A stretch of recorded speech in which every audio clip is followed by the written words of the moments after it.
Hey y'all, it's Mo. I'm back. Remember, this is the era where we do the least.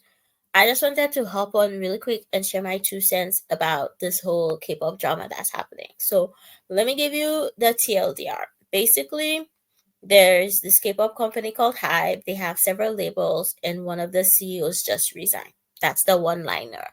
Um, this drama has been going on for like 7 months. And there's like it's like Grey's Anatomy. It has Grey's Anatomy 16 seasons, 20 seasons of NCS amount of drama. I don't want to talk about those 20 series of dramas, the spin-offs, none of those things. I do want to talk about this from a business perspective because surprisingly, I have been following this for a really long time, way before I was into K-pop. I'm super into K-pop right now, in case you didn't know that.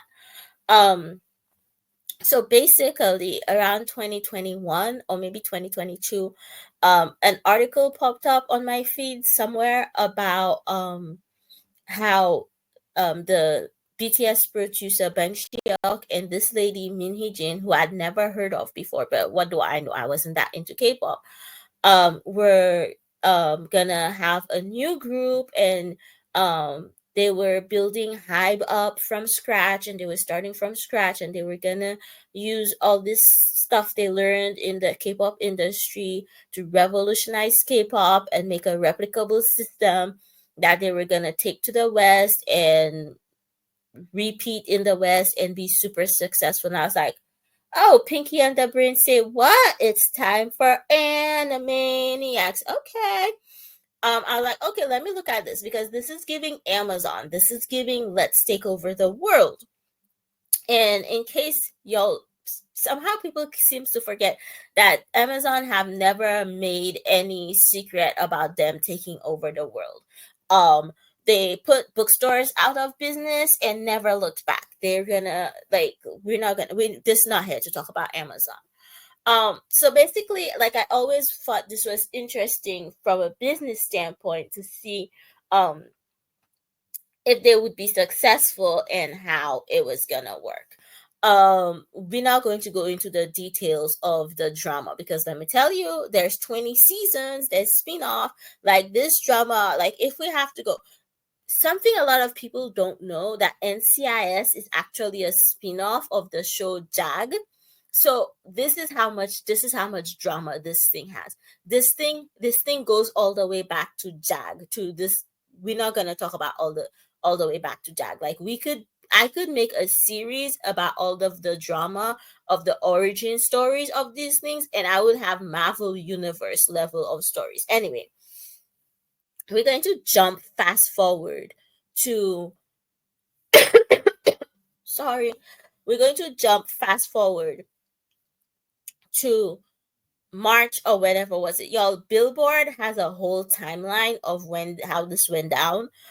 So remember we're doing less. You have Google it, find it for yourself. You can look it up.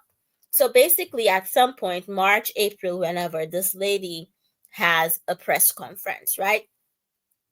And and from that press conference to now, it's been one thing after the other, after the other, after the other, twists, turns. There's a shaman, which is like a psychic slash witch doctor, which like put curse on people. There's magical rice cakes that, yo, there is a lot of drama, a lot of drama. Anyways, that's not what we're here for. What we're here for is, in this resignation letter, she finally resigned today. She talked again about her contract, which I have always suspected. Even all the things she's been talking about and all the things she's been bringing up, and there have been many things. The thing that has been driving her from the jump was her contract. So let's look at what she says about her contract. Um, so if we go to the Forbes article, this is her resignation letter, which was long, y'all. Long, long, long, long, long, long. It talked about a lot of things, but all of the things she talked about was like broadly, generally, except her contract. So Harris is like, Hybe has continued its hypocritical and contradictory behavior, blah, blah, blah, blah, blah, blah, lawsuits, blah, blah, blah, blah, blah, blah. Like media play to try to bury me. Notice she didn't tell us none of the media play, blah, blah, blah, whatever. And then she goes, while simultaneously presenting and producing a work delegation contract full of toxic clauses as if they were doing me a huge favor. So actually, every time she's been very serious, she's brought her work contract back up again. And then she says, while claiming to discuss roles and responsibilities, that's what R&R stands for. You can find it, which could be considered the essence of work delegation contract. They repeatedly made incomprehensible demands, such as insisting on face-to-face meetings. Notice how she's very detailed there. Go find it, the full resignation letter, and you will see she's not very detailed, citing confidentiality agreements that included unreasonable requirements like forensic. See how she's very specific, forensic consent prior to discussions, and claiming they couldn't provide R&R documents. See how she's very specific here. Another time she was super specific, the first press conference, and she said, you can go find it at Korea Jujung Daily. That's why I'm including the screenshots. Go find it. And then you can just do like I did and search for contract. And she said, I have a weird shareholders contract with Hybe. I can't reveal the details. And her lawyer was like, from early this year, we're working on the details, but there are unfair terms in the contract. And basically, she was very specific. See how she's very specific again? She's like, the 5% of the 20% that I had and the 2% I gave to the staff, I can't sell. It's like a slave contract. I have to be bound to Hybe forever. Keep this in mind. And the lawyer's like, she's saying things that could be misunderstood. No, we 5% and 20%. You're talking about the fact that she used slave contract. That could be misunderstood because we know, whatever. But the 5% and the 20%, like we need to know more about this.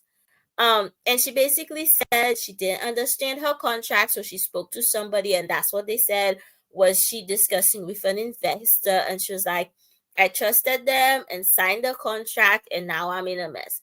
Okay, all right, but here's the thing, right? So based off of um based off of a ridiculous amount of articles I have read, basically what it is there's two contracts, right? There's like her work contract with Hybe, which began from since before she was CEO, when she was like hired as like a branding whatever for Hybe. And that contract ended around now. Around now is when it ended. I really remember we are doing lease. I'm not gonna look up the dates. And so that ended now, around now, right? And then there's the shareholder contract. So she had two separate non-competes. Basically, the first one, her work contract, she had a non-compete where if she resigns before the end of her contract, that ends around now, that she could not work in the entertainment field, in a similar field, until the end of her contract. That was the first non-compete. The second one, the one she talked about in the press conference, is a little more complicated. Also because of the confidentiality clause, we don't actually know like all the details, but basically she has 20% of the stock, and then of that 20%, 5% she cannot sell without Hybe's express permission. And at the same time, as long as she owns stock in a door, she cannot work in the entertainment industry. So basically, Hybe could not give her permission to sell the last 5% forever and then keep her out of the entertainment industry forever. That, my friend, is world taking over diabolical stuff. Go ask all the people who Google bought their companies and find out how they had to quit tech. Anyways, so that's the thing. So then the shareholder agreement has been litigated and is currently like under like there's a case about it being ended, right? So basically Hybe said that she there was a lot of back and forth, but I think the latest round is Hybe said that she released the shareholder agreement to a newspaper, so therefore the shareholder agreement is ended, so they don't owe her shit. And then she was like, no, I didn't agree to that. And so they're in court over that, and that hasn't been litigated. And then now in the statement, she's like, I end the shareholder agreement, pay me for my stocks, which is like another part is the put options where Hybe, based on the agreement, Hybe is obligated to buy back her stock. So she basically did the procedure, so Hybe has to buy back her stock, but that's gonna go to court too. And so people are like, why did she do this whole long play out thing? Why did she resign now? Why did she take all these 7 months dragging everybody, ruining K-pop, blah, blah, blah, blah, blah, blah, blah, blah, blah. Everybody has an opinion. But what I don't see anybody saying is, since she couldn't work for anybody else, if you go to her just like employment contract, she couldn't work for anybody else until that contract was over, which is around now. It didn't make sense for her to resign before that. She could have resigned, but she couldn't have taken another job because she was still under the one non-compete clause. And then so the shareholder agreement was the other one. That was the start of everything, because she realized that she couldn't just get up and leave and start a new label. So that's what I think no one's talking about those clauses, I guess, technically, because they also don't like have any confirmation that those clauses exist. But if you dig and you dig and you go on the Korean news websites, you'll find like a whole bunch of articles with like random details. And because I remember things and I remember patterns, I'm like, obviously she's quitting now because it doesn't matter. If she quit in April, she would have had to sit at her house because she couldn't go work anywhere else.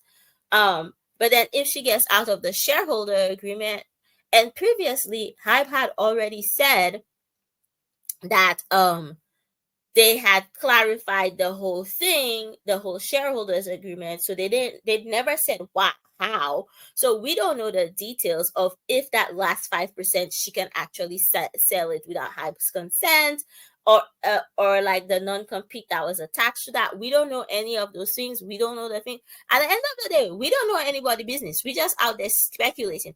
I just wanted to throw my 2 cents and be like, y'all, let's, like, everybody out there thinking it's about the music, this, that, and the other, this, that, and the other, it's about the art.